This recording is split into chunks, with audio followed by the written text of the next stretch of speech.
जनाब welcome back. और इसी के साथ साथ अब मौजूद हैं आज, क्योंकि मंगल का दिन है, एडवोकेट सुहेल अहमद साहब हमारे साथ मौजूद होते हैं, जो कि हमें कानून के दायरे में रहते हुए चीज़ों को बताते हैं। और कुछ सवाल मेरे ऐसे होते हैं जो कि ऊट पटांग भी होते हैं, लेकिन आप लोगों के जहन में जो चीज़ें गर्दिश करी होती हैं, हम उस हवाले से बात करते हैं। अस्सलाम वालेकुम। वालेकुम अस्सलाम। कैसे मिजाज है? अल्हम्दुलिल्लाह। अच्छा जी, आपके साथ मौजूद है जनाब इमरान अहमद शाह साहब, जो कि परवरिश रिकवरी सेंटर के डायरेक्टर हैं और जो गुज़िश्ता कई अरसे से काम कर रहे हैं। इस बारे में जानेंगे कि रिकवरी जो परवरिश रिकवरी सेंटर है, इसका क्या मकसद था, कब ये क़याम में आया, क्यों ये क़याम में आया, इसके पीछे की क्या सोच थी।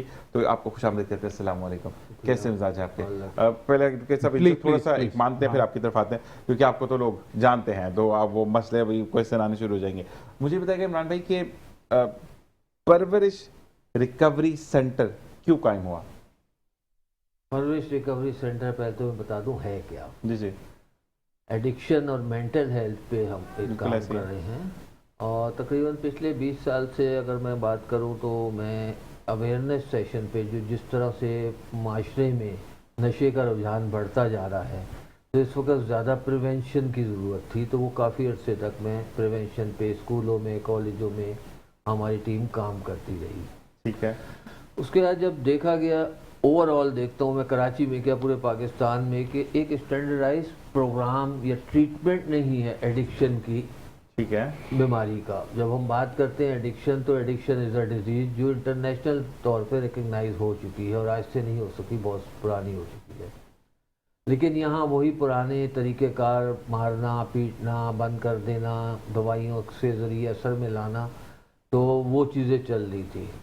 तो हम जो एक प्रोग्राम लेके आए वो एक यूनिवर्सल ट्रीटमेंट प्रोग्राम था जो ओवरऑल दुनिया में चल रहा है। उस प्रोग्राम को हमने कराची में अप्लाई किया, मुख्तलिफ सेंटर बनाए। पहले सबसे पहले हमने मलीद में सेंटर बनाया, उसके बाद हमने जो है क्लिफ्टन पे है एक, और एक हमारा हब सेंटर पे 2 साल अभी हुए, वहाँ भी हमने शुरू किया, इस चीज़ को देखते हुए कि एक अच्छा मेयारी इलाज मिल सके नशे के मरीज़ों को। क्योंकि एक यकीन बना होता है, फैमिली का ये सोचती है कि नशा करने वाले नशा छोड़ ही नहीं सकता। हमने इस यकीन को तोड़ा लोगों की, जब देखा कि हाँ भाई प्रॉपर इलाज करेंगे तो रिकवरी हो सकती है। हमारे इदारे की सबसे खूबसूरत बात है कि मेरे इदारे में तकरीबन 70% लड़के वो काम कर रहे हैं जो इलाज कराया उन्होंने, उनकी एक पूरी ट्रेनिंग हुई 2 साल, और उसके बाद वो आज वो हमारे पास ही जॉब कर रहे हैं, नशे से पाक जिंदगी गुजार रहे हैं। अच्छा, मुझे ये बताइएगा कि आपके पास जो एडमिट होते हैं पेशेंट जो होते हैं, तो आप चार्ज करते हैं या फ्री ऑफ कॉस्ट है? नहीं, हमारा है, चार्जेस तो हैं, फ्री ऑफ कॉस्ट का कोई फ़ायदा नहीं होता। बिल्कुल ऐसे ये लोग लेकिन बहुत जहाँ देखते हैं कि वेलफेयर का ऑप्शन होता है हमारे पास, कि अगर कम से कम में भी जितना भी एवेल्युएट करते हैं, वरना यहाँ तो पाकिस्तान में तो यही है माशरा की, जो मुस्तहिक भी आ रहा है लैंड क्रूजर में, लेकिन उसको चाहिए वेलफेयर और सारा सिलसिला, तो वो एवेल्युएट करते हैं और इस वजह से चीज़ों को बेहतर कहते हैं। अच्छा जी, आपकी तरफ आते हैं सुहेल भाई, आज हम बात करें आई गेस ऑनलाइन जॉब्स पर। हाँ, असल में ये स्कैम्स जो हो रहे हैं, इसमें ऑनलाइन जॉब, घर बैठे काम कीजिए, बैरून मुल्क मुलाजमत। तीसरा ये 3 पेजेस लिखिए, 5,000 रुपये कमाइए। जी, अब ये जो फ्रॉड हो रहे हैं, इससे अभी मैं रिसेंटली असल में एक वाक़या हुआ जिसकी वजह से मैंने कहा कि इस टॉपिक पे बात करनी चाहिए।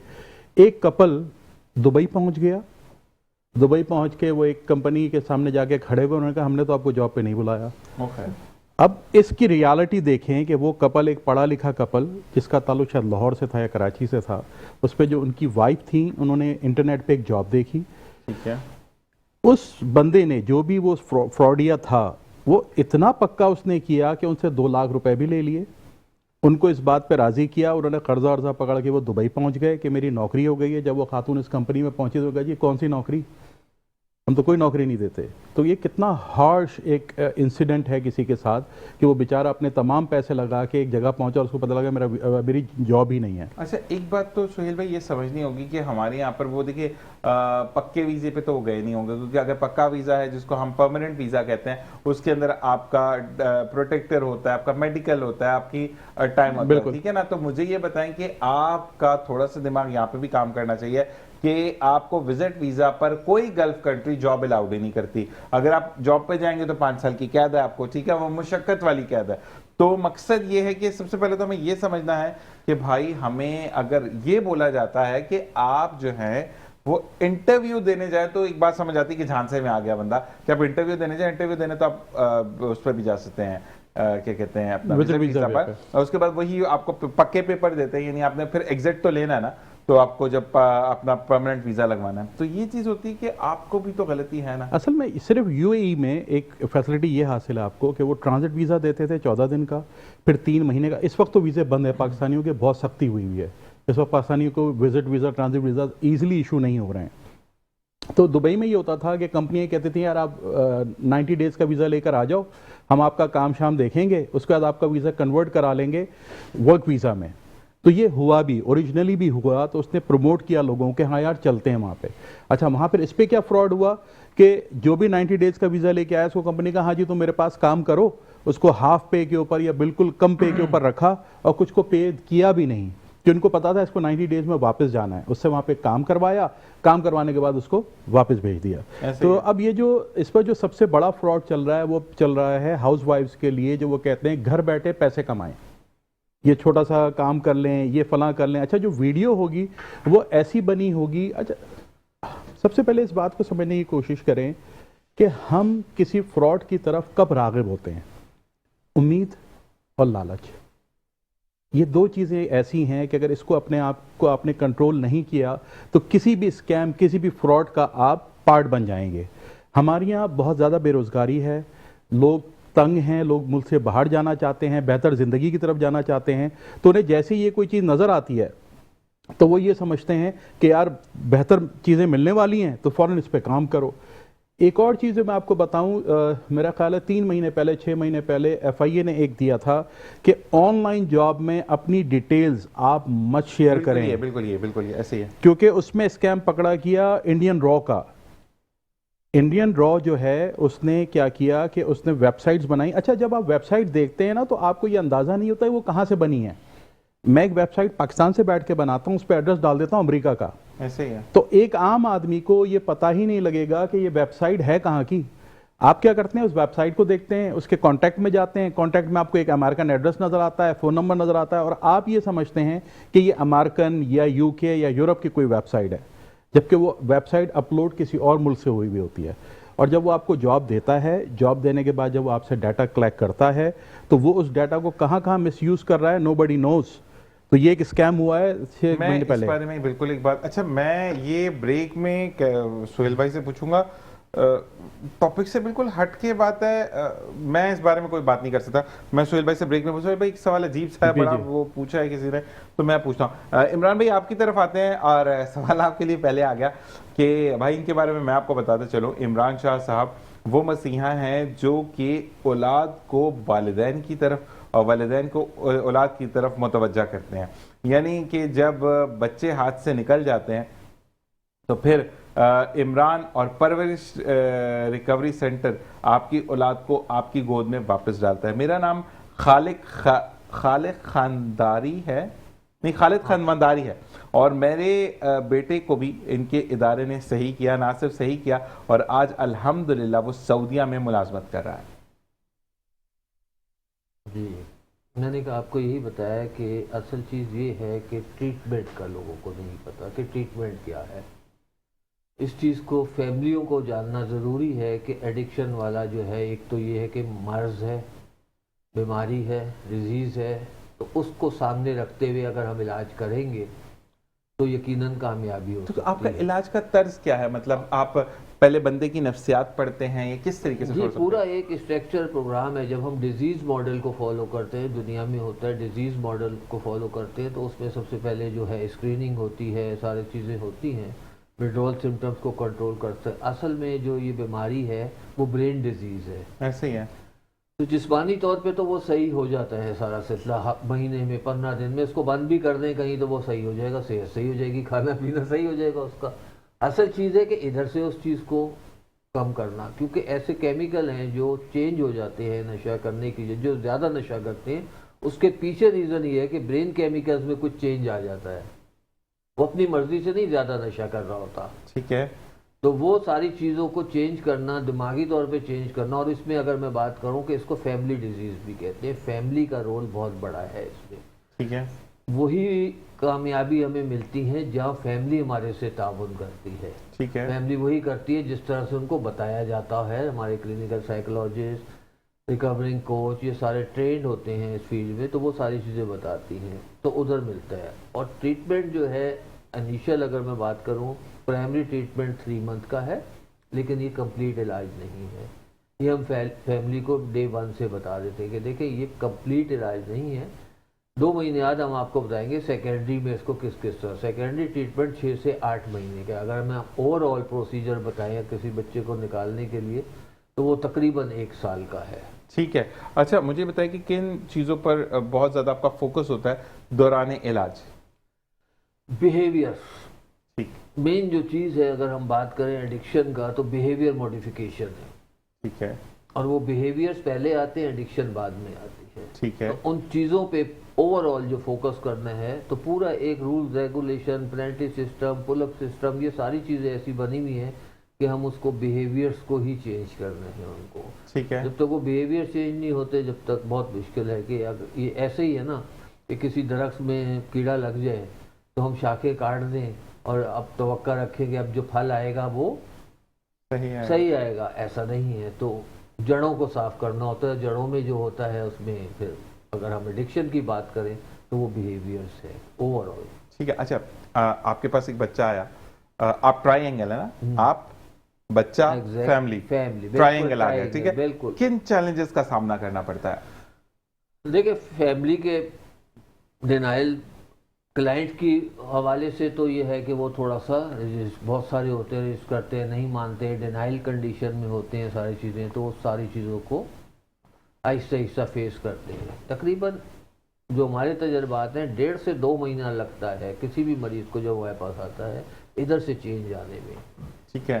ठीक है। उसके साथ साथ सबसे ज़्यादा जो चैलेंज है वो है फैमिली का। फैमिली की बहुत सारी जो फैमिली होती है बहुत एनेबलिंग कर रही होती है, अरे ये नहीं हो जाए, ये नहीं हो जाए, ऐसे नहीं हो, बच्चे बेतहाशा सामान ला रही है, उनको जो बताया जा रहा है वो उसको फॉलो नहीं कर रही। ठीक है। और हम अपनी तरफ से पूरी कोशिश करते हैं कि भाई ये चीज़ें हैं, उनको लिटरेचर भी देते हैं, उनको कुछ मटेरियल भी देते हैं पढ़ने के लिए कि ये चीज़ कितनी नुकसानदेह है, काउंसलिंग कर रही है। अब उसमें फैमिली भी जैसे मरीज तजर्बा करता है कि बाज़ औक़ात नहीं, 3 महीने आज सही हो गया, अब इसको हम बाहर भेज देते हैं, अब इसकी शादी करा देते हैं, तो कारोबार करा देते हैं, जबकि इस चीज़ से बिल्कुल मना किया जाता है उनको, लेकिन वो तजर्बे करती है फैमिली।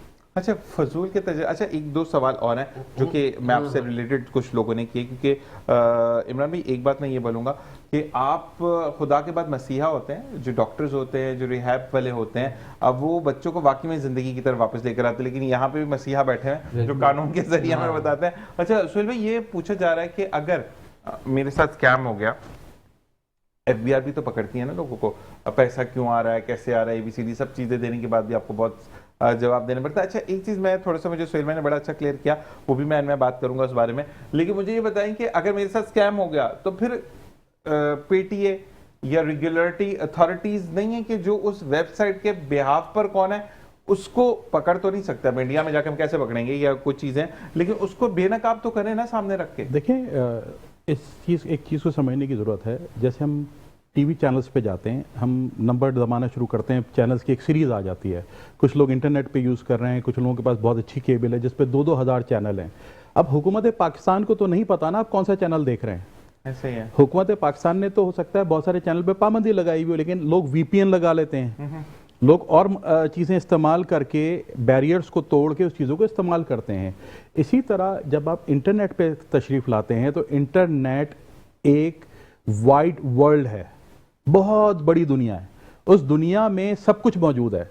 अब PTA के लिए ये पॉसिबिलिटी नहीं है कि वो हर वेबसाइट को जाके जो है वो ब्लॉक करना शुरू कर दे, और वो कर भी नहीं सकते। PTA एक कंट्रोल जरूर कायम कर सकती है।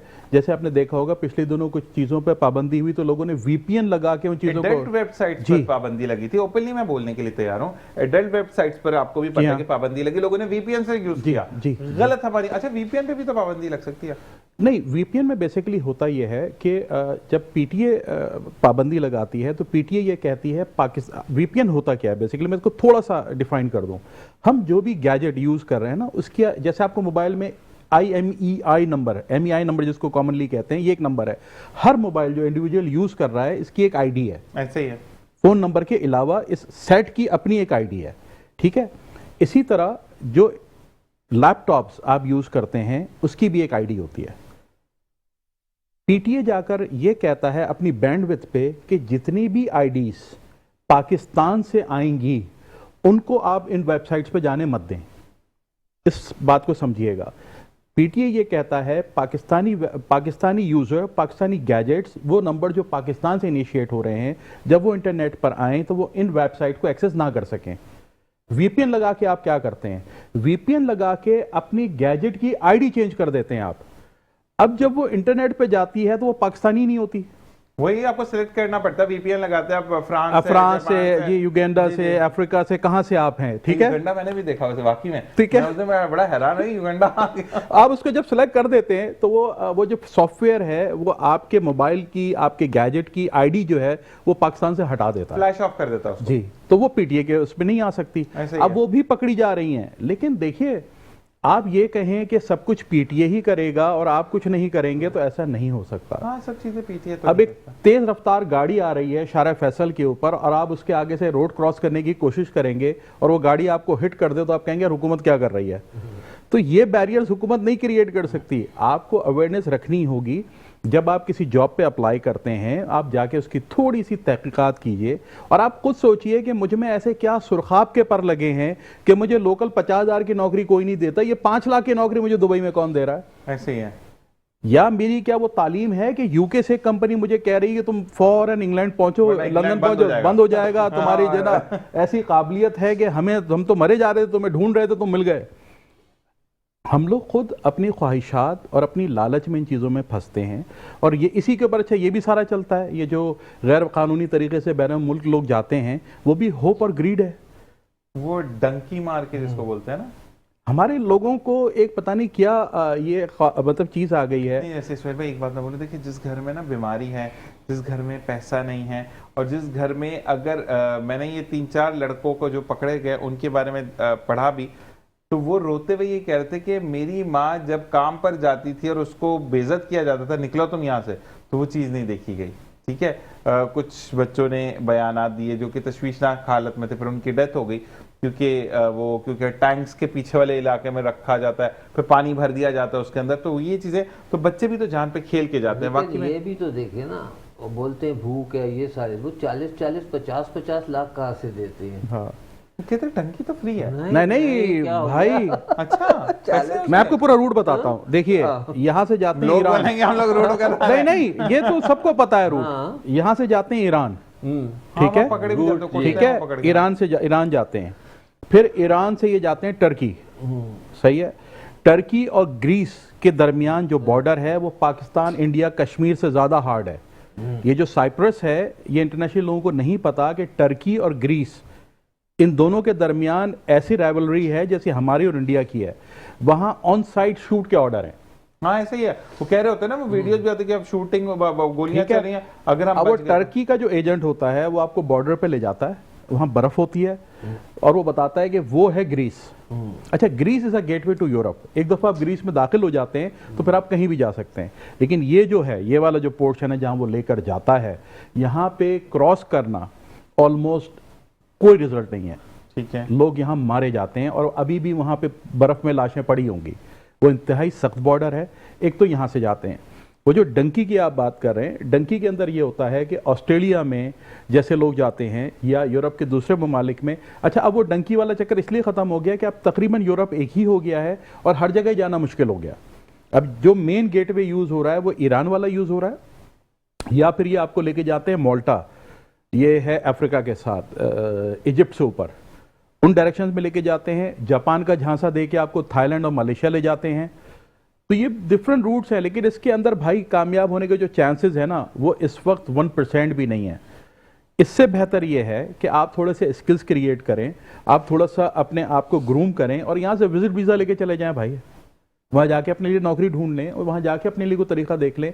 अब बॉर्डर के थ्रू गैर कानूनी तरीके से किसी मुल्क में दाखिल होने की कोशिश ना करें। बिल्कुल सोहेब भाई, यहाँ पे ब्रेक का कजर है। इमरान भाई, फिर आपके लिए सवाल है जो कि आके मुझे करने ज़रूरी हैं, क्योंकि हमें इस वक्त वो लोग देख रहे हैं जो कि वाकई में जिनके बच्चे या जिनके बड़े नशे की लत में मौजूद हैं। और इमरान शाह साहब फिर आपसे सवाल करेंगे एक ब्रेक के बाद। देखते रहिए मुस्कुराते स्वभावित। जी शाह साहब, इसी के साथ साथ आपने परवरिश रिकवरी सेंटर की वीडियो देखी जिसके अंदर बताया गया, तफसील से आपको, डिटेल से आपको ये बताया गया कि क्या क्या चीज़ें की जाती हैं। और मेरा इमरान भाई से ये भी सवाल होगा कि एक अच्छे ट्रीटमेंट में किन किन अनासर को आप मद्देनजर रखते हैं? अगर मैं टू द पॉइंट अगर बात करें, सबसे पहले डिजीज़ मॉडल हो, डिजीज़ को फॉलो करता हो सारा सिलसिला। ठीक है, सीधा सीधा मैं आपको बताता हूँ, ग्रुप काउंसलिंग का हो, टास्क ओरिएंटेड हो, कि मुख्तलिफ टास्क देते हुए हम उसको चीज़ें, जैसे मैंने शुरू में कहा, बिहेवियर्स मेन जो चीज़ें हैं, फैमिली प्रोग्राम हो, फॉलो अप हो, ये सारी चीज़ें हैं जो बहुत ज़रूरी हैं, जो एक अच्छे ट्रीटमेंट की निशानदेही करती हैं। बिल्कुल ऐसा ही है। अच्छा इमरान भाई, मुझे ये बताएगा, जैसे वकील साहब का भी सवाल था कि वालिदैन कैसे आइडेंटिफाई करेंगे उनका बच्चा नशे की लत में लग चुका है? हाँ, ये बहुत अच्छी चीज़ है कि वालिदैन असल में शुरू में जब स्टार्ट होता है तो वालिदैन जो है पेरेंटिंग में हमारे यहाँ बहुत बड़ा गैप है। उस वक़्त नहीं देख रहे होते, उनको दोस्तों पे नज़र रखें, किस किस्म के दोस्तों में उठते बैठते हैं, उनकी एक्टिविटीज़ क्या हैं। अगर कोई भी एक्टिविटीज़, ज़्यादा सोना शुरू कर दिया है उसने, ज़्यादा घर से बाहर रहना शुरू कर दिया है, तो उन चीज़ों पे नज़र रखना बहुत ज़रूरी है। रातों को देर तक जागना शुरू कर दिया है, सारा सिलसिला, रातों को घर से बाहर रहना शुरू कर दिया है, तो ये अलार्मिंग सिचुएशन होती है कि कहीं ना कहीं स्टार्टिंग हो सकती है कुछ ना कुछ। भूख उसकी कम हो गई है, खाना नहीं खा रहा, सारा सिलसिला। तो ये सारी चीज़ें हैं कि पेरेंट्स को देखना चाहिए।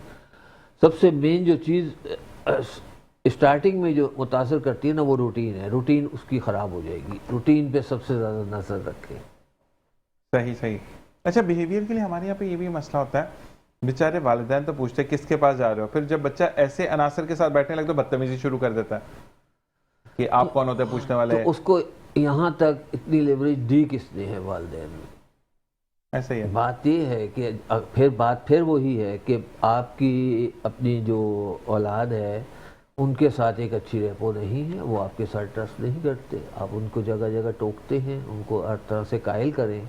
अब एक कोई चीज़ अगर आपको मना कर रहे हैं, आजकल की जनरेशन के, पहले की जनरेशन हमें तो अब्बा ने मना कर दिया, हम चुप होके बैठ गए वो, और अब जो है वो मांगते हैं लॉजिक। तो आप लॉजिक दें बेटा, ये चीज़ें, इसलिए इस चीज़ को भी मना करो। अच्छा इमरान भाई, हमारे देखिए आपका भी जो दौर था अपने ज़माने में वो मॉडर्न था। हाँ। ये आप देखिए, जब आपके दौर में, ठीक है, कोई ना कोई इन्वेंशन हुई होगी, चाहे वो टीवी है, एलसीडी है, टेलीफोन है, मोबाइल्स हैं, कुछ ना कुछ इन्वेंशन हर जनरेशन में होती है। ठीक है, आज अगर स्पेस पर जा रहे हैं, रॉकेट जा रहे हैं, तो कल हो सकता है आज की जनरेशन के बाद वो सफाई करने वाला उधर ही रोज निकल के स्पेसशिप को साफ करेंगे। मिसाल दे रहा हूं मैं आपको, ठीक है। तहजीब जो है वो बच्चों के अंदर मौजूद थी, जो कि जनरेशन थी। एक बात मुझे नहीं याद पड़ता कि मैं कोई 1850 का बंदा नहीं हूं, लेकिन जब मैं छोटा था तो बड़ी अम्मी से मैंने कभी भी सवाल नहीं किया। अच्छा, मैं सवाल करता था, ऑन डे सवाल अलाउड नहीं था। आप 3 या 4 दिन बाद वो मेरे पेट में दर्द रहती थी कि मैंने पूछना जरूर है कि ये बात क्यों हुई।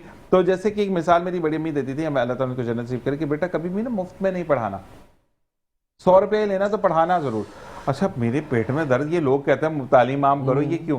मैंने तीसरे दिन ना बड़ी अम्मी को, मैं कहा बड़ी अम्मी मेरे ढिड से बड़ा दर्द हो रहा है, मैंने याद दसो कि तुम अब बोलिया क्यों सी? तो उन्होंने ये कहा कि जब तुम मुफ्त में पढ़ाओगे तो तुम 3-4 दिन नहीं जाओगे, तुमसे मैं कौन सा पैसा ले रहा हूँ, लेकिन तुम 100 रुपया भी लोगे तो तुम पाबंद होगे कि तुमने पैसा लिया, तुम पढ़ाने जाओगे। तो मिसाल ऐसी होती है, लेकिन आपका दूसरे के भी इंटरेस्ट लेवल होगा, ऐसे ही वो भी दे रहा होगा, ऐसे ही है। तो वही चीज आपका कि आपको इतनी औलाद के ऊपर कवर होना चाहिए कि आपका औलाद उसी वक्त उठकर सवाल ना करे, कि अगर सवाल भी करे। अच्छा, हमारे यहाँ पे ना बड़ा, अगर माँ ने किसी चीज पर टोका है, बच्चे ने आगे से एक्सप्लेनेशन दी, तो बड़ा बच्चा बड़ा पावरफुल हो गया, बच्चे को उसी वक्त टोकें कि वो तुम्हारी माँ है, उसने तुम्हें पैदा किया, तुमने उसको पैदा नहीं किया।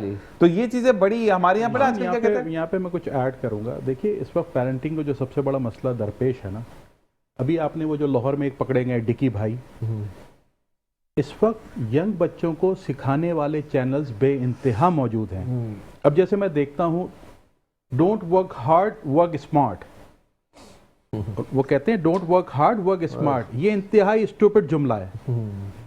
You can not work smart if you haven't worked hard. अगर आपने कभी जिंदगी में हार्ड वर्क नहीं किया है तो आप कभी स्मार्ट वर्क नहीं कर सकते। अच्छा, बच्चों को उन्होंने ये बिठा दिया जहन में कि यार ये जो गधों की तरह काम करते हैं ना लोग, ये बेवकूफ़ हैं, बी स्मार्ट, स्मार्ट वर्क करो। अच्छा, अब ये बात तो उन्होंने कह के छोड़ दी। अब बच्चे बेचारे के जहन में ये बैठ गया कि यार दुनिया में कोई चीज़ स्मार्ट वर्क भी होती है। भाई स्मार्ट वर्क है क्या, डिफाइन तो करो मुझे। मेरा अगर वकालत का तजर्बा, हाईकोर्ट का तजर्बा 25-30 साल का लेट से, तो कौन सा एक बच्चा है जो आज हाईकोर्ट में रजिस्टर और मेरे तजर्बे को मात दे दे।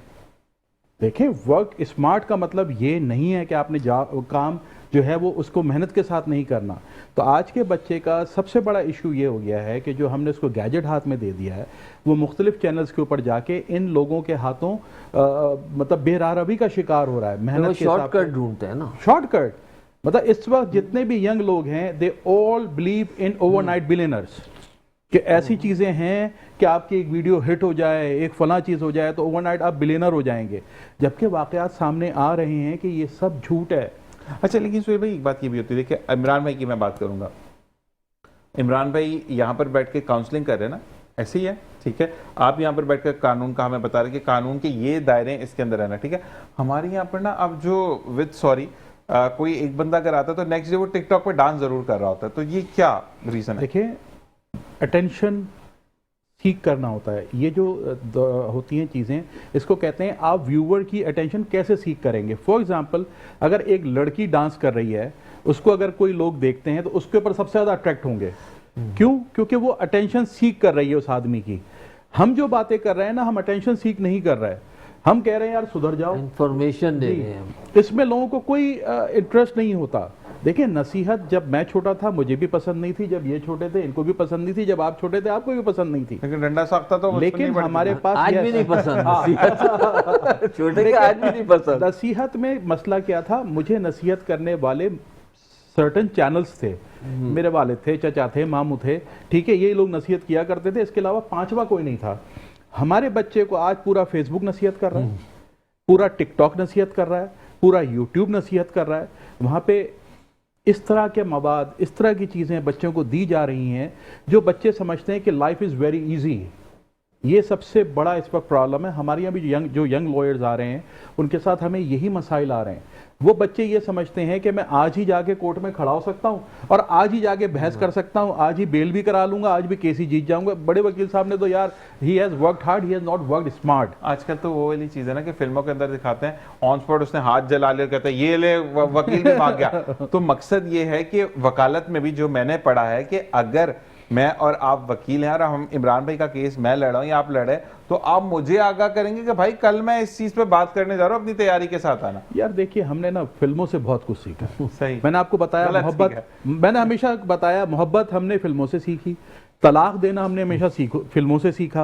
वो नूडल बना के बाल बनाना कढ़ाई में लड़की वो कर रही है। अब ये जो कोर्टों के जो मामलात हैं, ये भी हमने जो है वो फिल्मों से सीखा है। ऐसा कुछ नहीं होता जो डायलॉग फिल्मों में जज और वकील के दरमियान हुआ करते हैं, वो रियल कोर्ट में ऐसी कोई जगह नहीं होती। ऐसे ही है ना जज के पास इतना टाइम है, ना वकील के पास इतना टाइम है। जज का ललकार भी नहीं सकते जिस तरह दिखाते हैं कि फिल्म नहीं, जजों से हम लड़ते जरूर हैं। अगर हमें देखें, जब एक केस चल रहा होता है तो जज इज अ जुडिशियल ऑफिसर, जी, जज is a judicial officer and we are a law officer.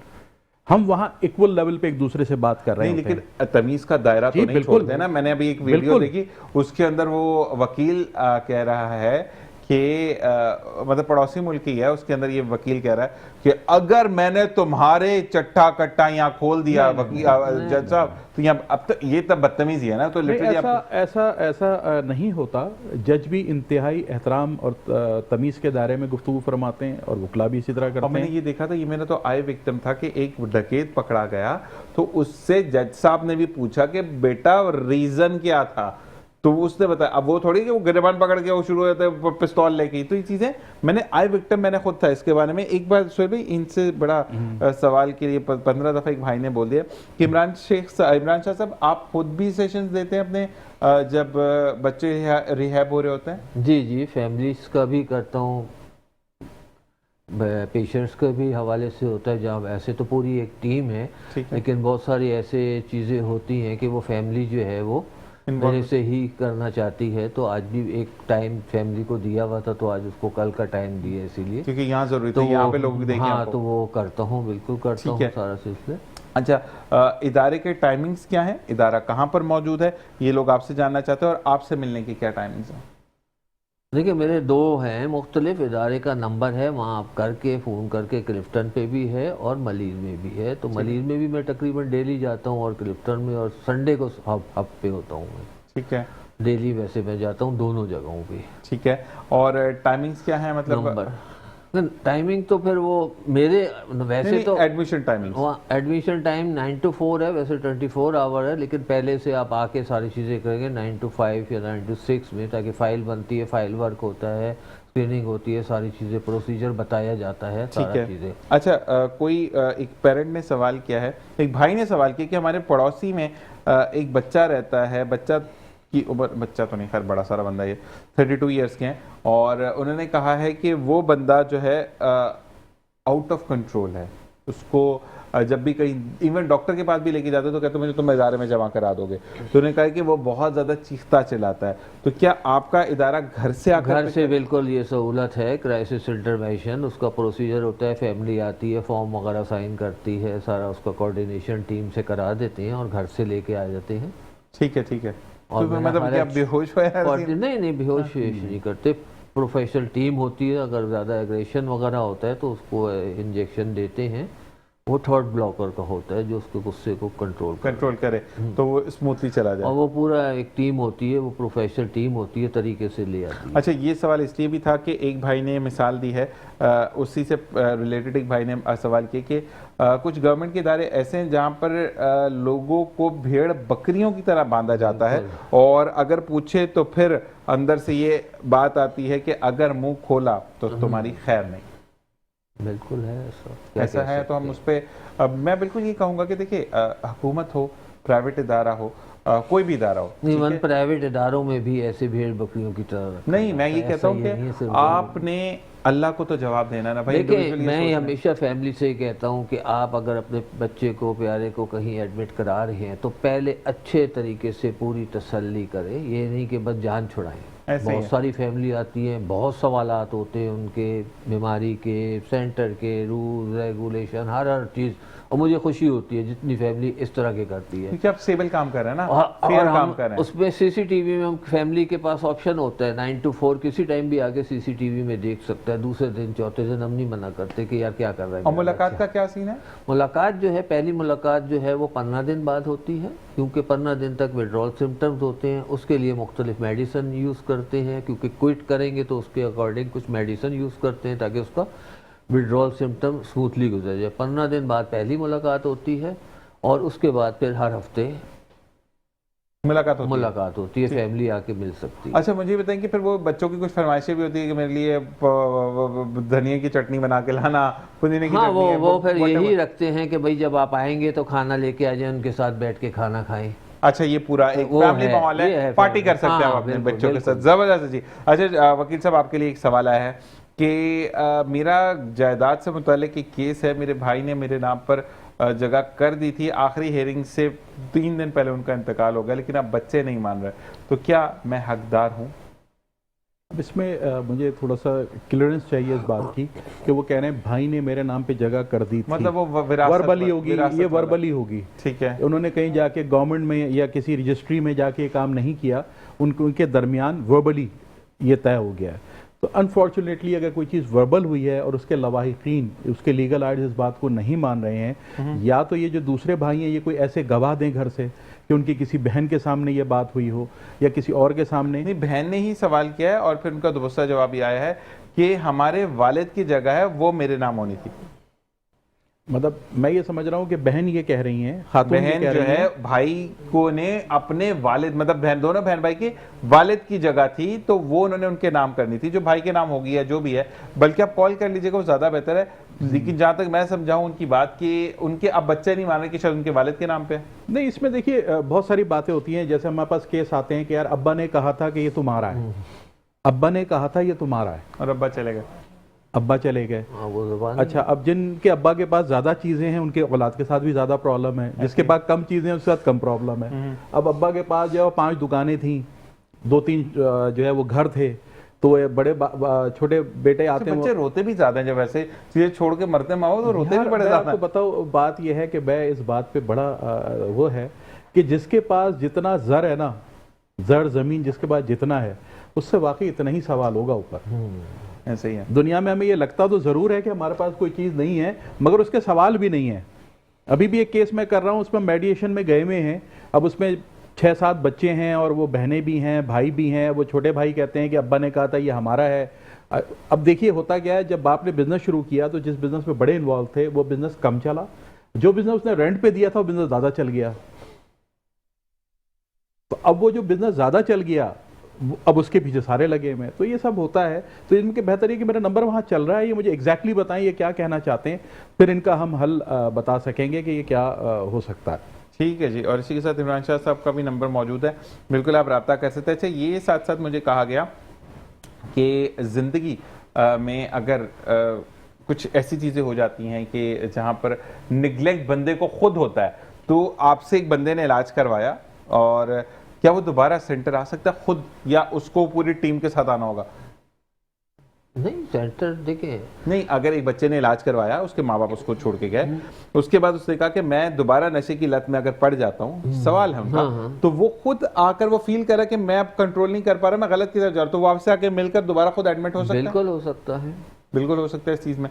ठीक है जी।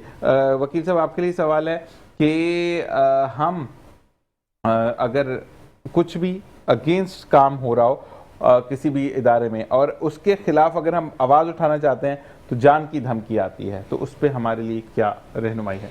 देखिए, ऐसा कोई भी काम नहीं है जिस पे जान की धमकी ना आती हो। आप और मैं भी जो काम कर रहे हैं, हम भी जो बातें करते हैं, तो हमें भी फ़ोन आते हैं, हमें भी लोग ये कहते हैं यार ये बात आइंदा नहीं करना, ये बात ऐसे ना करना। तो जान की धमकी तो हमारे माशरे में जो सही बात करेगा उसको आएगी। लेकिन अगर आपका ये बिलीव है कि आपकी जान एक ही ने लेनी है और जब जानी है उसी दिन जानी है, तो फिर आपको उस फिलॉसफी के ऊपर काम करना पड़ेगा। सही काम करते हुए आप ये जवाब दें कि यार मैं इसलिए नहीं कर रहा कि मुझे जान का खौफ है, तो ठीक है, इस्लाम ये भी कहता है अपनी जान बचाएं, तो आप आगे मत आएं। और अगर आगे आने का शौक़ है तो फिर इसको पसे पुश डाल दीजिए कि आपको जान का डर होगा। कोई सीधा काम करना है, बिल्कुल आए, नियत करें, अल्लाह की रज़ा के लिए करें, उसकी मखलूक की रज़ा के लिए करें, और अल्लाह आपका काम आसान कर देगा। बहुत सारे गुब्बारे हैं जो आपको बहुत बड़े बड़े नज़र आते हैं, लेकिन जब आप उनसे लड़ पड़ते हैं तो आपको पता लगता है तो इसमें सिर्फ हवा भरी हुई थी। ठीक है, बहुत सारी चीज़ें हमने ज़िंदगी में देखी हैं, ऐसे FIR कटवाते हुए लोग जो है मैं ऐसा कर दूंगा, मैं वैसा कर दूंगा, जब FIR कट जाती है उसके बाद सारी हवा निकल जाती है। अच्छा, मसला ये कि एक तो हवा निकलने वाली बात है, लेकिन प्रॉब्लम ये है कि मुझे ये बताएं कि आप जो हैं वो अगर FIR हो गई है, उसके बाद धमकी आती तो प्रोटेक्शन में क्या होगा? देखिए, जब 2 ग्रुप लड़ते हैं या जो दो अशखास लड़ते हैं ना, तो फिर वो नीचे से लेके ऊपर तक लड़ते हैं। ठीक है, मतलब उसमें गालम गलोच भी होती है, जान से मारने की धमकियां भी होती हैं, FIR भी होती हैं। मैं एक बात वाज़ेह तौर पे बता दूं, 506 भी हमारी दफ़ा है जिसमें आप जान से मारने की धमकी देते हैं किसी को, वो नॉन बेलेबल है। अगर ये प्रूव हो जाए कि आपने इमरान साहब को जान से मारने की धमकी दी और गवाह मौजूद हो, तो आपकी बेल नहीं होगी।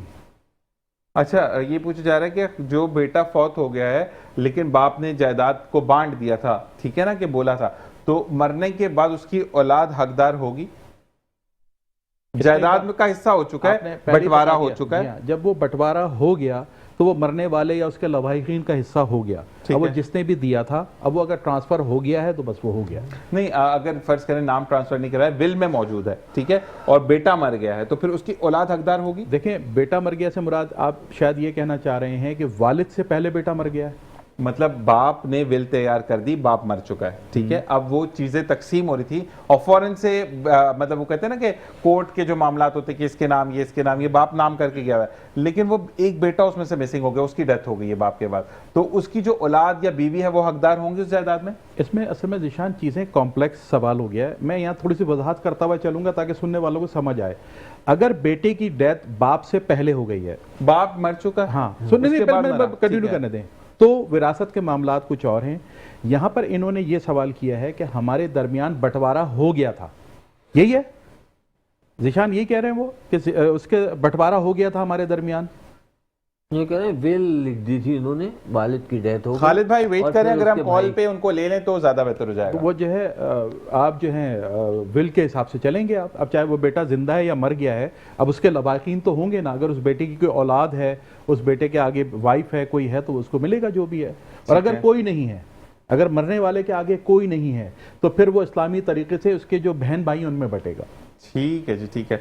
और इसी के साथ साथ चीज़ें बड़ी कॉम्प्लिकेटेड नहीं होती जिसको हम कॉम्प्लिकेटेड कर लेते हैं। और इमरान साहब आपका बहुत बहुत शुक्रिया कि आप तशरीफ़ लाए, और सुहेल भाई आपका जो है बहुत बहुत शुक्रिया कि आप लेकर आए। और वाकई में दोनों चीज़ें बहुत ज़रूरी हैं, जायदाद भी, बंटवारा भी बड़ा ज़रूरी, लेकिन ज़िंदगी में आना उससे ज़्यादा ज़रूरी है। और मैं ये कहूँगा कि इमरान भाई का अपना ऑरा जो है वो बड़ा हेल्पफुल ऑरा है, और जब आप हेल्पफुल होते हैं तो इसी के साथ साथ एक कॉलर है, 1 मिनट के बाद। अस्सलाम वालेकुम खालिद भाई। वालेकुम सलाम। खालिद भाई कैसे हैं आप? ठीक ठाक है? सॉरी फॉर फॉरन वाली कॉल के लिए, लेकिन आज जानना ये था तालीम के हवाले से अब जो निज़ाम चल रहा है, मुझे 1 मिनट की आपकी उस पर बात चाहिए होगी कि are you satisfied with the current तालीमी निज़ाम? नहीं है, बिल्कुल नहीं। तो क्या प्रॉब्लम आपको आप फील करते हैं? देखिए, तालीम ये किस लेवल की, आप सेकेंडरी प्राइमरी लेवल की बात कर रहे हैं? मैं यूनिवर्सिटी और कॉलेज की बात कर रहा हूँ। अच्छा, देखिए हमारे सिंध बोर्ड में ना जो कोर्सेज हैं वो अपग्रेडेड नहीं है। ठीक है, जमाने से चले आ रहे हैं वही। दुनिया बहुत आगे निकल चुकी है, सही है ना। हम लोग अभी तक वही पुराने जमाने की दकियानुसी चीजें पढ़ रहे हैं, जो कि अब अगर किसी और दुनिया के किसी और एजुकेशन सिस्टम में आप देखें तो ये चीजें जो हमारे यहाँ कॉलेजेस में पढ़ाई जा रही है ना, वो 6-7 में पढ़ा दी जाती है उनको। तो हम लोग की पढ़ाई जो है ना वो वर्ल्ड स्टैंडर्ड के कंपैटिबल नहीं है, स्पेशली सिंध बोर्ड की, स्पेशली मैं सिंध बोर्ड की। फेडरल बोर्ड फिर भी हमारा थोड़ा बेहतर है, अपग्रेडेड है और बेहतर है, काफी बेहतर है। ठीक है, सही है ना। खालिद भाई अब आपको आज, क्योंकि आप मीटिंग में थे, हम आपको कल दोबारा कॉल पर लेंगे, ठीक है? और मैं इन एडवांस आपको बता रहा हूं, तो हम इस बारे में गहराई से बात करेंगे आपसे कि हम किस तरीके से सिनेरियो पे बात कर सकते हैं, या हमें इस चीज से ओवरकम हम कैसे कर सकते हैं। ठीक है सुहेल भाई, खालिद भाई, थैंक यू जी। खालिद भाई थे हमारे साथ कॉल पर। तमाम देखने वालों का बहुत बहुत शुक्रिया। जब भी दुआ के लिए हाथ उठाएं, इंटायर टीम मेट्रो न्यूज़ को अपनी दुआ में याद रखें, और आज की नशिस्त में कोई गलती हो गई तो माफ़ी चाहूँगा। आप दोनों का बहुत बहुत शुक्रिया कि आपने ज्वाइन इन किया। पाकिस्तान जिंदाबाद, पाक आर्मी पाइंदाबाद, इस दुआ के साथ कि कल फिर मुलाकात होगी। अपना और अपने प्यारों का ख्याल रखिएगा। अल्लाह निगहबान।